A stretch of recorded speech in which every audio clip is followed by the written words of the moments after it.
Dear aspirant, स्वागत है आप लोगों का जीएस भाई खंड के एक नए एपिसोड में। यहाँ पे हम लोग 10 मिनट में आपके 2 नंबर कंफर्म करने वाले हैं। आप किसी भी एग्जाम की तैयारी कर रहे हो, नॉट मैटर एट ऑल। यहाँ पे एक क्वेश्चन स्टैटिक से कंफर्म पूछा जाता है। तो हम लोग 10 मिनट में डेली एक टॉपिक खत्म करते हैं। तो मेक श्योर कि आप चैनल को सब्सक्राइब कर ले ताकि डेली से डेली आपको डिटेल वीडियोस मिलती रहे। तो आइए हम लोग बिना समय गवाए शुरू करते हैं। तो सबसे पहले हम लोग इस वीडियो में बात करने वाले हैं अंतरराष्ट्रीय रेखाओं की। देखिए, अंतरराष्ट्रीय रेखा होती क्या है कि दो देशों के बीच में एक रेखा बना दिया जाता है, एक बॉर्डर बना दिया जाता है और उस बॉर्डर को ही बोलते हैं अंतरराष्ट्रीय रेखा। ठीक ना, जिससे यह डिसाइड होता है कि भैया मैं भारत का रहने वाला हूं, वो पाकिस्तान का रहने वाला है। समझ गए? तो बस यही अंतरराष्ट्रीय रेखा। तो आइए समझते हैं मैप के साथ। जितने भी चीजें मैं लाता हूं, मैं चाहता हूं कि चीजें आपको मेमोराइज हो जाए। और डिस्क्रिप्शन में टेलीग्राम लिंक होगा, मेक श्योर कि आप लोग वहां से जाके इसको पीडीएफ को ले लीजिए कि रिवाइज करने में आसानी होगी आप लोगों के लिए। ठीक ना, तो आइए शुरू करते हैं। तो पहली जो रेखा है वो क्या है? रेड क्लिफ रेखा। रेड क्लिफ रेखा जो है सर, भारत और पाकिस्तान के बीच में यह रेखा है। जो रेड क्लिफ रेखा है सर, भारत और पाकिस्तान के बीच में है। आइए मैप में देखते हैं।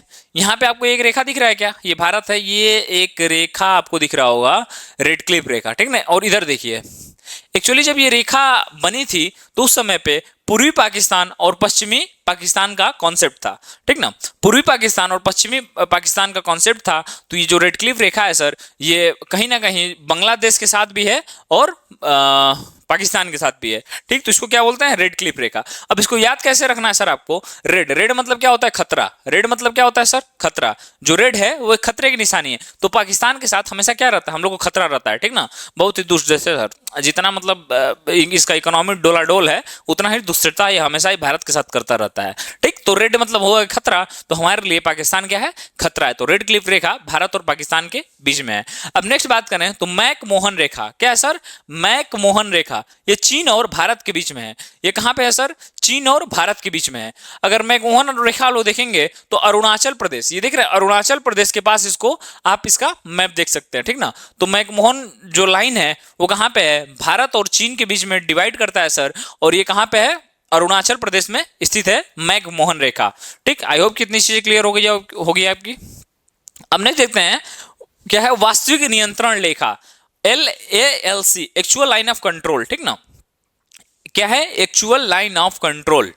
तो देखिए ये कहां पे है सर? अगर बात करें तो अब जब कश्मीर देखेंगे भारत का यहां पे, तो जो अक्साई चीन वाला एरिया है, ये आपका इंडिया है, यहां से आपका कश्मीर है। और कश्मीर में यहां पे देखेंगे तो अब लाइन ऑफ कंट्रोल है। ठीक ना, लाइन ऑफ कंट्रोल के जस्ट बगल में लाइन ऑफ एक्चुअल कंट्रोल है। ठीक ना, तो वो जो है वही क्या है?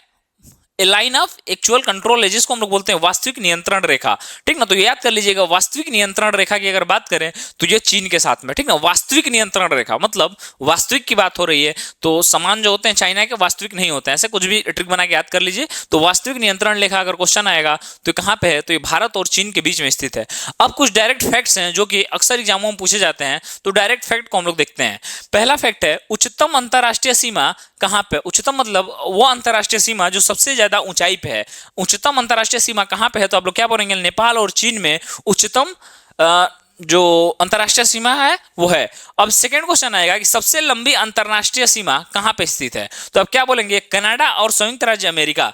कनाडा और संयुक्त राज्य अमेरिका में जो है सबसे लंबी अंतरराष्ट्रीय सीमा है। और उच्चतम की बात आएगा तो आप लोग याद कर लीजिएगा क्या? नेपाल और चीन। अब थर्ड क्वेश्चन क्या बनेगा? सबसे जगमगाती अंतरराष्ट्रीय सीमा कहां है? सबसे जगमगाती, तो सर जगमगाएगा कब? जब दोनों तरफ से गोलियां चलेंगी 147 से, तो देखेंगे ना चिंगारी निकलता है। तो सबसे ज्यादा कहां पे फायर होता है? देखेंगे तो इंडिया और पाकिस्तान के बॉर्डर के बीच हमेशा लड़ाई रहता है। कोई ना कोई हमारे वीर जवान शहीदी हो जाते हैं इन सब के चक्कर में। तो आप लोग ऐसे याद कर सकते हैं कि इतना गोली चलता है कि हमेशा जो बॉर्डर है वो जगमगाता रहता है सर। तो सब अब नेक्स्ट क्वेश्चन आ जाता है सर कि डुरंड रेखा। डुरंड रेखा कहां पे है? तो इसकी स्थापना हुई थी 1896 में। और डुरंड रेखा अगर आप मैप में देखेंगे तो ये रहा आपका जम्मू एंड कश्मीर। और कश्मीर के जो यहाँ पे एक एरिया है सर, एडमिनिस्ट्रेटेड बाय पाकिस्तान, और यहाँ से अफगानिस्तान। मतलब कि ये डुरंड रेखा जो है वो भारत और अफगानिस्तान के बीच में थी।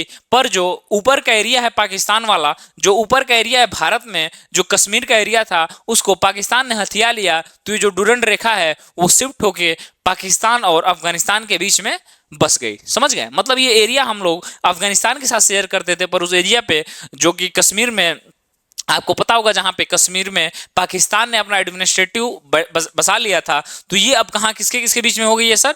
आप देख सकते हैं कि यह पाकिस्तान और अफगानिस्तान के बीच में रेखा चली गई है। अब जो थर्ड है वो है क्या? McMahon line. मैकमोहन लाइन 3 जुलाई 1914 को मैकमोहन लाइन को बनाया गया था। और मैंने अभी आपको बताया कि अरुणाचल प्रदेश और चाइना के बीच में है, तो भारत और चीन के बीच में रेखा है, उसका नाम क्या है? McMahon Rekha. आई होप कि ये समझ में आ रहे होंगे। अब नेक्स्ट बात करते हैं हिंडनबर्ग रेखा। हिंडनबर्ग रेखा क्या सर? हिंडनबर्ग रेखा। तो हिंडनबर्ग रिपोर्ट, इसको याद कैसे करेंगे सर? हिंडनबर्ग रिपोर्ट, तो हिंडनबर्ग रिपोर्ट किसके आया था, कब आया था? अडानी के मनी मामले में, मनी लॉन्ड्रिंग मामले में क्या हुआ था? हिंडनबर्ग रिपोर्ट आया था। तो मनी आ गया ना, मनी। तो जर्मनी और पोलैंड के बीच में हिंडनबर्ग रेखा है। ये वही रेखा है जब भारतीय विश्व युद्ध हुआ था। भारतीय विश्व युद्ध क्या होता है यार, कुछ भी, ठीक ना। तो जब वर्ल्ड वार फर्स्ट हुआ था, तो यहीं से जो जर्मनी की सेना थी इसी रेखा से लौट गई थी पीछे, और यह पोलैंड और जर्मनी के बीच में, इसी को क्या बोलते हैं? हिंडनबर्ग रेखा बोलते हैं। अब बात करते हैं 17वीं समानांतर रेखा। 17वीं समानांतर रेखा कहां पे है? ठीक, तो जो 17वीं समानांतर रेखा है, ये नॉर्थ वियतनाम और साउथ वियतनाम, नॉर्थ वियतनाम और साउथ वियतनाम देख सकते हैं यहाँ पे, ये है आपका नॉर्थ वियतनाम और यहाँ पे साउथ वियतनाम। इनको ये अलग करती है रेखा, उस रेखा का क्या नाम है? 17वीं समानांतर रेखा। ये भी क्वेश्चन इंपॉर्टेंट हो जाता है। अब नेक्स्ट क्वेश्चन है 38वीं समानांतर रेखा। क्या है? 38वीं समानांतर रेखा, ठीक ना, 38। तो ये नॉर्थ कोरिया और साउथ कोरिया के बीच में हम देख सकते हैं कई टनल को मिला के, first tunnel, second tunnel, third tunnel को मिला के ये रेखा बनाई गई है। इसको क्या बोलते हैं? 38वीं समानांतर रेखा बोला जाता है, ठीक ना। तो ये भी इंपॉर्टेंट है। अब नेक्स्ट बात करते हैं, क्या है यह? 49वीं समानांतर रेखा। 49वीं समानांतर रेखा कहां पे है? तो कनाडा और यूनाइटेड स्टेट ऑफ अमेरिका, मतलब कनाडा और अमेरिका के बीच में एक रेखा है जिसको हम लोग बोलते हैं 49th पैरेलल लाइन, और इसी को बोलते हैं 49वीं रेखा। अब बात करते हैं सीज फ्राइड लाइन। ये भी इंपॉर्टेंट बन जाता है। क्या है नाम सर? Seize fried line. ये कहां पे स्थित है? तो सीज फ्राइड लाइन आप देख सकते हैं कि जर्मनी और फ्रांस के बीच में यह स्थित है। पर यहां पे दो क्वेश्चन बनेगा आपका कि जर्मनी और फ्रांस के बीच में एक्चुअली में दो लाइंस हैं।